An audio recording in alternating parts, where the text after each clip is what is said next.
Welcome. I'm Bill Haney. Let's have a conversation with an Oakland County officer whose responsibilities affect virtually every citizen in the county. Our guest is Oakland County Treasurer Andy Meisner. Welcome, Andy, to a conversation we're sharing with our viewers. Thank you. Glad to have you here. You know, some of the recent news that I've read about the county and the economic excellence that we've seen performed must have brought smiles to the Treasurer's office. I see that in April there were two University of Michigan economists who released their Oakland County Economic Outlook Report. And the report details expectations for job growth, wages, unemployment prospects, economic prosperity, and employment by industry over the next 3 years, I believe it is. We're coming off a very strong economic performance in recent years. The projections for a continued upbeat economy provide fresh evidence of the economic health of the county. The statistics obviously reflect how well the Treasurer's office has managed its responsibilities. So, do I have that right so far? I think that's about right. It's very much a team effort, but I definitely was happy about that news. Mm-hmm. And we're part of a team at the county where we work together, and the economic element is something that's really core to who we are as a county.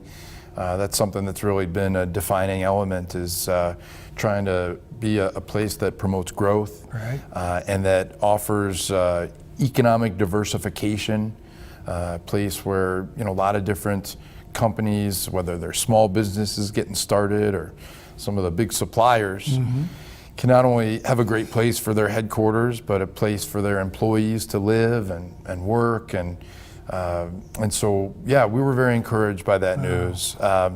We always are mindful of the recession and, the fact that we never know when the next downturn is around the corner. And I'm frankly also mindful of the fact that there are other data sources out there that show that there are still some folks that are getting left behind. The United Way puts out this ALICE report that talks a bit about underemployed and folks that might not necessarily be reflected in some of that data. But I think that the state of Michigan counts on Oakland County to really be an economic engine. Yes. And Oakland County's delivered, and we're committed to continuing that, and it is good news. Yes. Well, some of your duties are pretty obvious, I think, to just about everybody. I know that you have a number of duties and involvements that our viewers may find surprising, and we're going to get into some of those. Okay. I found some in my research. Very nice. Yeah, and it was fascinating to me. I know you brought to this job a great variety of experiences in your own background, the smorgasbord of interest, to a position that touches the lives of Oakland County residents in so many different ways. And you touched on a bit of it, but we'll get into more in short order here. But it seems to me that the range, the spectrum of the Treasurer's office is far beyond what most people would associate with it. Well, and that was, one of my goals was to try to get the Office of the Treasurer a little bit more on the radar and more into the game of things that are affecting people's everyday lives in Oakland County. When I came in, it was that foreclosure crisis and really wanting the county to get ramped up to help families save their homes. But yeah, we have a number of functions. I think when people hear treasurer, they think money. And certainly one of those functions is managing the money, money that comes into the county from different sources, tax revenue, thank you, by the way. That comes in through our office, and we account for that. And then anytime that the county's got a bill to pay, that's something that we're doing. We're helping to make sure that payroll gets paid and that the vendors that we work with are getting paid on time. And then another element that may be a little bit less obvious is that I serve as the Chief Investment Officer for Oakland County. And so on a day-to-day basis, I'm investing about $1 billion to $1.5 billion in taxpayer money in community banks and credit unions and financial institutions across Oakland County who are committed and willing to reinvest in our communities. But that's a big responsibility, and everybody knows there's always all this conversation about interest rates and what are they doing. And when you're carrying a $1.5 billion portfolio, those swings make a difference. Although it's on the role as the treasurer for the retirement board, or the pension, as people would hear of it, that's another responsibility. And that's about a $2 billion fund. And the investments for the treasurer side are safe, secure investments, like a CD at a bank or a credit union. On the pension side, that's when we get into a little bit more of the sort of things that folks at home might be having, like 401k or mutual funds. More of a mixed portfolio? Mixed portfolio, fixed income, some international, some real estate, large cap, small cap, kind of across the capitalization spectrum. And so those are other ones. And then, the other big one is that I administer the Delinquent Property Tax Act for Oakland County. And so if there's a family or a business or a property owner who has fallen on hard times, maybe lost a job, maybe is underemployed, maybe there's been God forbid, a death in the family, or somebody suffering from a medical disability, all this sort of things where life happens to people, and it gets in the way of them paying their property taxes. One of my roles is to collect those delinquent property taxes and to try to do so in a way that is fiscally prudent, but that's also compassionate and kind of works with people with where they're at. Are you able to do that, to look at the individual case instead of just the raw numbers, and make a decision, a determination on how it's to be handled? Huh? Yeah, well, that's one of the first things that I did when I came in as treasurer. Is I said, what, we're going to meet with every one of these folks one-on-one, and it's going to be in a quiet room in a non-threatening environment. We're going to smile. We're going to engage in the spirit of partnership. And just say, put it on the table, talk to us about what's going on. And people do that. And when they understand that we're there to work with them and to get something that's mutually beneficial, there's tears and there's laughter and joy. And it's a remarkable thing that we've done over 25,000 of those meetings. My goodness. And some of the different things that you hear and that come up, it's just really extraordinary, and it shows you a lot about just humanity.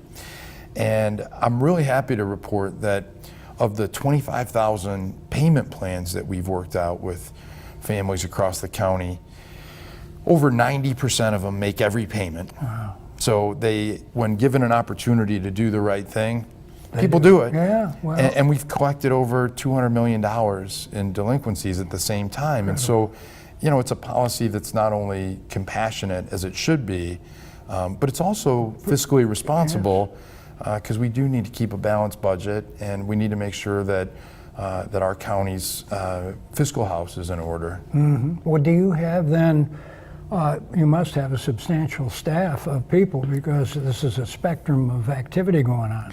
I do. I have an incredible team. We have 44 members of the Treasurer's Office, an incredible team of really committed public servants who embrace my vision of humble public service, understanding that person that comes up to the counter, that's our boss, and we're going to treat them like our boss.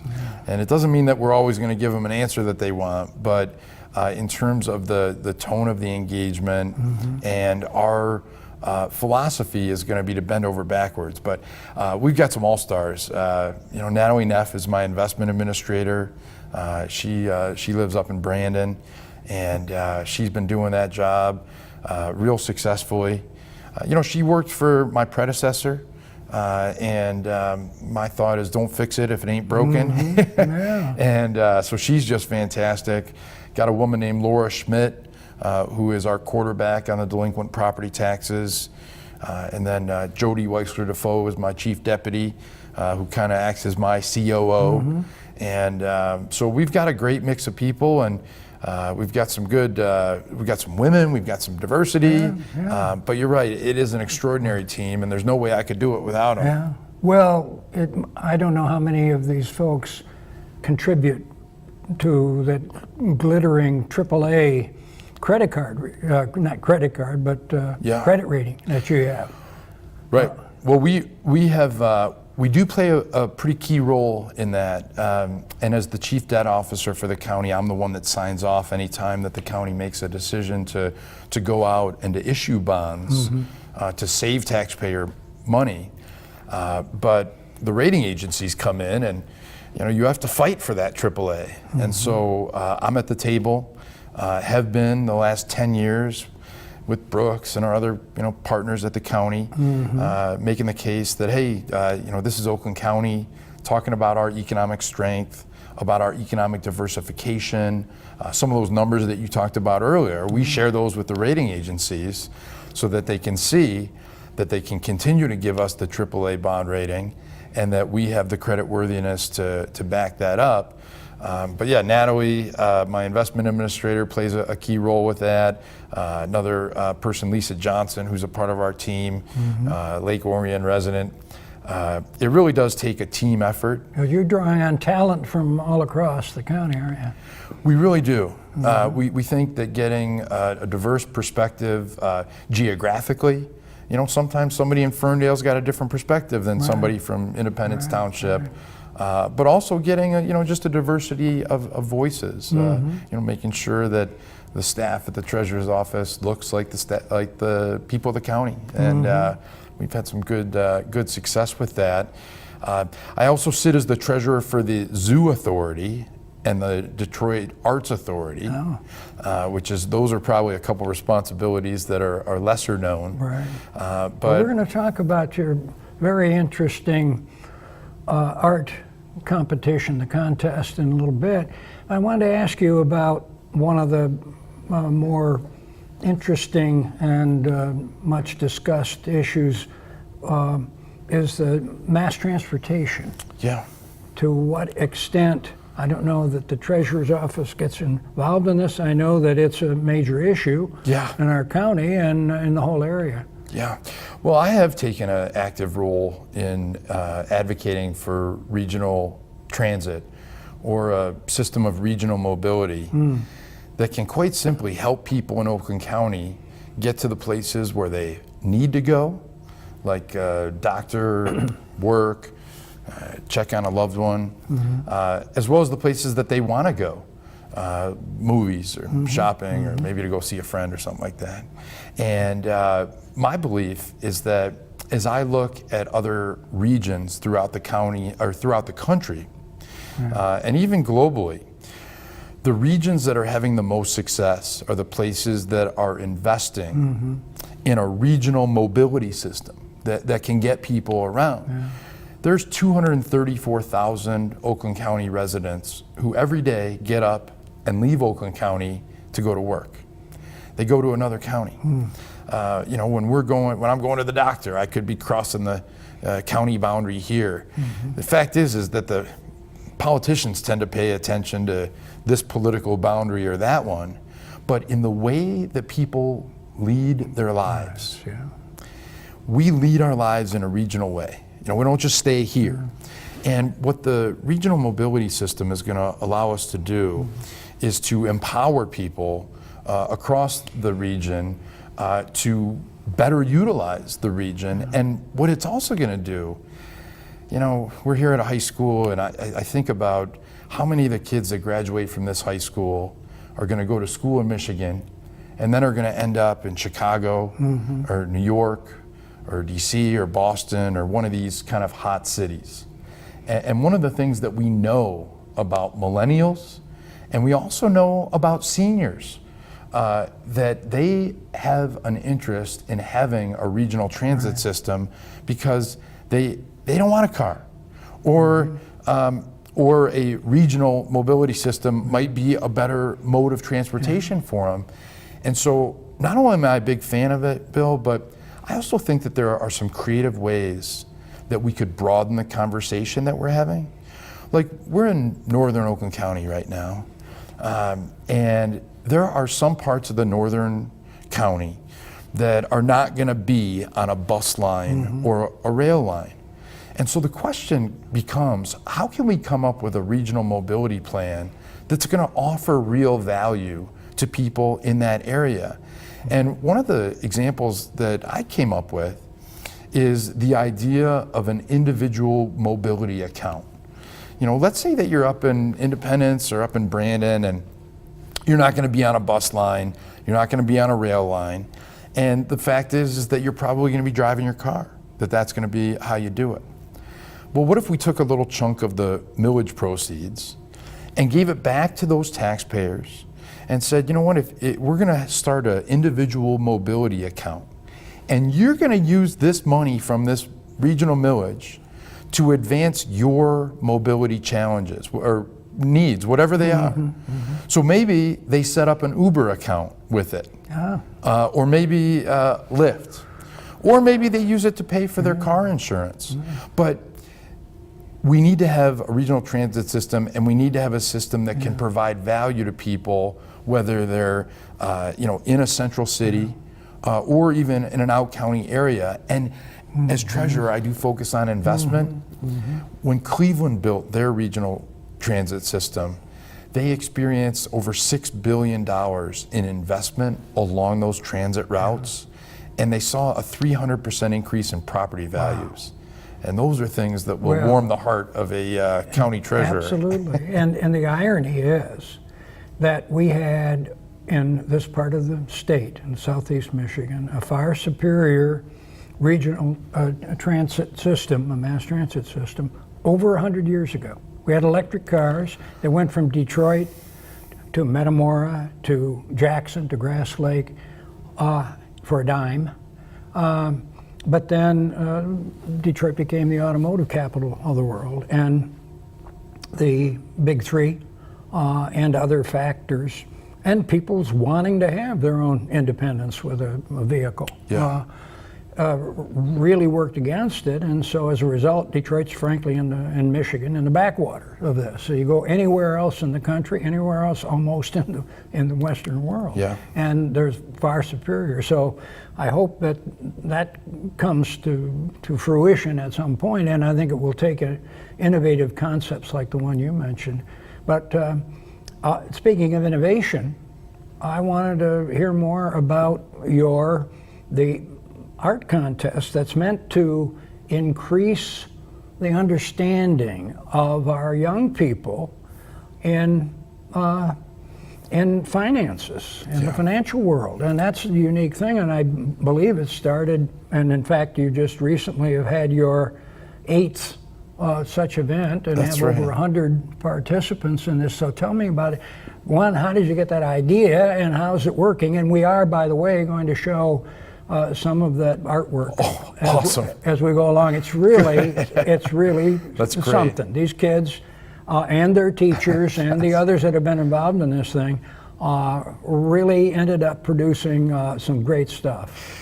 Well, I am so proud of what the students do, and the art teachers and the parents. And so when I was thinking about running for treasurer, I was looking at how the office was being utilized at the time. And part of my thought was that office could be really used to promote the broader financial well-being of everybody in the county. And so that was where kind of the thought came from. And I had this idea of using the arts and kind of the beauty of the arts to try to convey what is otherwise sometimes kind of boring content, right? Like as soon as you hear the words financial literacy, like your eyes glaze over and you tune out.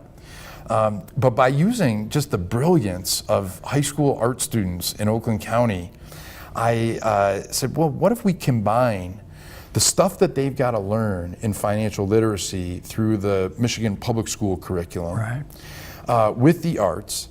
And we said we're going to give it a try. And so we did. We started this art contest. The students from any of the high schools in Oakland County all get to choose whatever artistic medium that they want. And they study some curriculum about financial literacy, and then they do their art. And it could be a drawing, it could be a painting, it could be a sculpture. We had a kid that did a claymation video a few years back. You can find it on our website at oakgov.com/treasurer. But I tell you what, do you remember Mr. Bill? Sure. Oh, I no, get Mr. kidded Bill. about Mr. Bill all the time. So this 10th grader from Royal Oak did this Mr. Bill style claymation short where this young man wanted to buy a car. He wanted a Mini Cooper and he didn't have any money.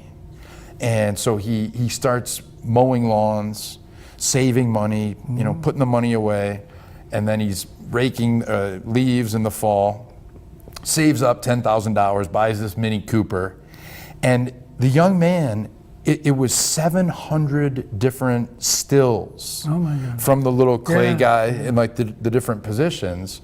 And so that was a $1,000 scholarship winner. We offer $1,000, $750, and $500 prizes for each of the grades. So a 9th grader can win $1,000, just like a 12th grader. And we also do these ceremonies where we have all of the artists come up and in front of their friends and their family and the community, they talk about their art and kind of what was their motivation and what was the story that they were trying to tell. We have them all name the art and do an artist statement, but them having an opportunity to come up before an audience and talk about it is really special. And then the way that we tie it to the broader community is that every single kid's art hangs in the hallway in the county treasurer's office.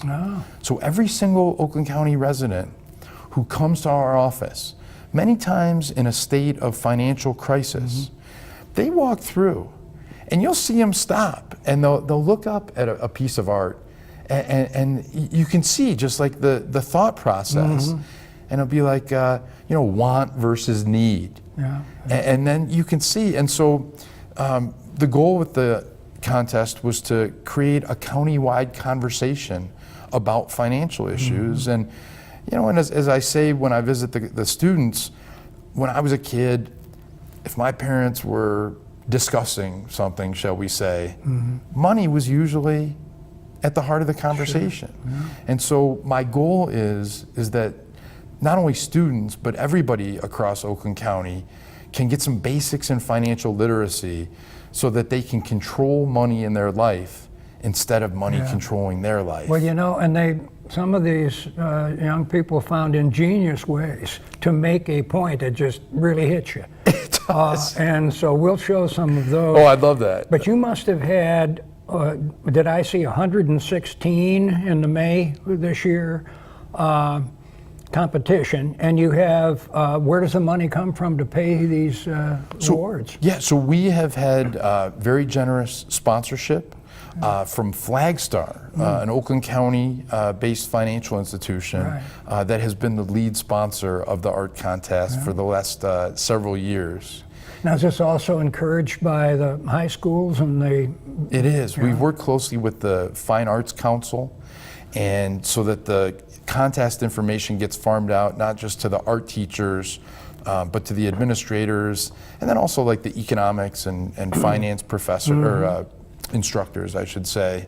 But yeah, we want everyone involved. I think we had 130 plus submissions. And that's at the Flagstar Theater? And Yep, we're just wrapping the ceremony done at the Flagstar Strand Theater, and it's a very elegant setting, and it's a great place, and good reason to come out and check out what's happening in downtown Pontiac. Well, and you can go to the treasurer's office for what, the next 6 months, a year? Next year, you'll see it all hanging there on the site, and every one of the pieces of art is on our website in an online art gallery, and you can go back year by year and see all of the previous submissions. We'll run that. We'll run a crawler on You the will be website. amazed at the quality of art, and we judge on artistic execution, Right. creativity, and then the quality of the lesson. And so a kid doesn't have to be a Picasso, to win money in the award. They just have to have thought really creatively and imparted a lesson in a meaningful way. Yeah, I really had to smile at some of these beautiful ways that these kids, their minds worked in order to be true to the concept, And so you had a lot of them. You had Troy and many of the other school districts around were involved in this. Yeah, I'm pretty sure Clarkston has been active with it, and yeah, we've had good representation from all around the county. Yeah, terrific. Well, we've touched on many of the responsibilities most people would associate with the treasurer's office, but then a number of others, and I think is no surprise why the successes that we've been able to see over the recent years, because there's obviously a lot of dynamism and enthusiasm and some real original thinking going on. It's clear there's a lot more to talk about, and perhaps we can get you back here. Would you be able to do that at Absolutely. some point? I would be honored to do that. Well, we'll work it into your busy schedule, and we'd love to have another conversation. And speaking of that, we'll be back here again with another guest.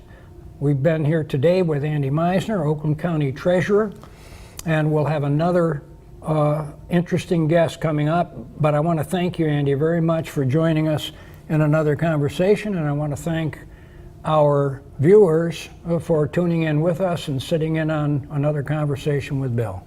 Thank you. Thank you so much for having me. It's fun. Thank you.